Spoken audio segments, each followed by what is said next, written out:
اعوذ باللہ من الشیطان الرجیم، بسم اللہ الرحمن الرحیم۔ نبی صلی اللہ علیہ وسلم نے ایک شخص کو مسجد میں قرآن پڑھتے سنا۔ فرمایا، ان پر اللہ تعالیٰ رحم فرمائے، مجھے انہوں نے اس وقت فلاں اور فلاں آیتیں یاد دلا دیں جنہیں میں فلاں فلاں صورتوں میں سے بھول گیا تھا۔ عباد بن عبداللہ رضی اللہ تعالیٰ نے اپنی روایت میں عائشہ رضی اللہ تعالیٰ سے یہ زیادتی کی کہ نبی صلی اللہ علیہ وسلم نے میرے گھر میں تہجد کی نماز پڑھی۔ اس وقت آپ صلی اللہ علیہ وسلم نے عباد رضی اللہ تعالیٰ عنہ کی آواز سنی کہ وہ مسجد میں نماز پڑھ رہے ہیں۔ آپ صلی اللہ علیہ وسلم نے پوچھا، عائشہ کیا یہ عباد کی آواز ہے؟ میں نے کہا جی ہاں۔ آپ صلی اللہ علیہ وسلم نے فرمایا، اے اللہ عباد پر رحم فرما۔ اس حدیث کی مناسبت ترجمہ باب سے ظاہر ہے کہ آپ صلی اللہ علیہ وسلم نے عبداللہ بن یزید یا عباد کی صورت نہیں دیکھی، صرف آواز سنی اور اس پر اعتماد کیا، تو معلوم ہوا اندھا آدمی بھی آواز سن کر شہادت دے سکتا ہے اگر اس کی آواز پہچانتا ہو۔ امام زہری یہی بتلا رہے ہیں کہ نابینا کی گواہی قبول ہو سکتی ہے، جیسا کہ عبداللہ بن عباس رضی اللہ تعالیٰ عنہ ہیں۔ بھلا یہ ممکن ہے نابینا ہونے کی وجہ سے کوئی ان کی گواہی قبول نہ کرے؟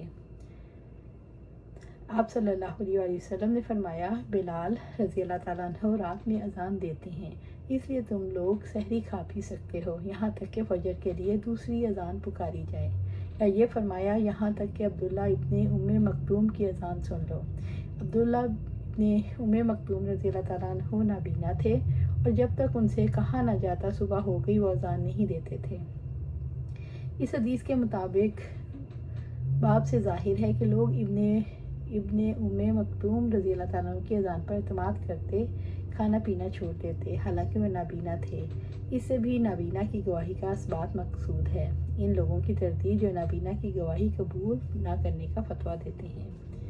نبی صلی اللہ علیہ وسلم کے یہاں چند قبائیں آئیں تو مجھ سے میرے باپ محرمہ رضی اللہ تعالیٰ عنہ نے کہا کہ میرے ساتھ آپ صلی اللہ علیہ وسلم کی خدمت میں چلو، ممکن ہے آپ ان میں سے کوئی مجھے بھی عنایت فرمائیں۔ میرے والد حضور صلی اللہ علیہ وسلم کے گھر پہنچ کر دروازے پر کھڑے ہو گئے اور باتیں کرنے لگے۔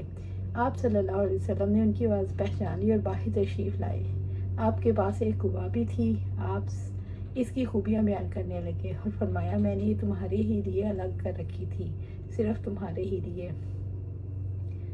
اس حدیث سے مسئلہ یوں ثابت ہوا کہ آپ صلی اللہ علیہ وسلم نے محرمہ رضی اللہ تعالیٰ عنہ کی صرف آواز سنتے ہی ان پر اعتماد کر لیا اور آپ صلی اللہ علیہ وسلم باہر تشریف لے آئے۔ تو معلوم ہوا اندھا آدمی بھی آواز سنے تو شہادت دے سکتا ہے اگر اس کی آواز پہچانتا ہو۔ اس سے آپ صلی اللہ علیہ وسلم کی غربا پروری بھی ظاہر ہے کہ آپ غریبوں کا کس حد تک خیال فرماتے تھے صلی اللہ علیہ وسلم۔ اللہ سبحانہ تعالیٰ سے دعا ہے ہمیں قرآن و سنت پر عمل کرنے کی توفیق دے، اس پر جما دے اور جنت الفردوس کے اعلیٰ مقام پر اپنے پاس گھر عطا فرمائے۔ آمین یا رب العالمین۔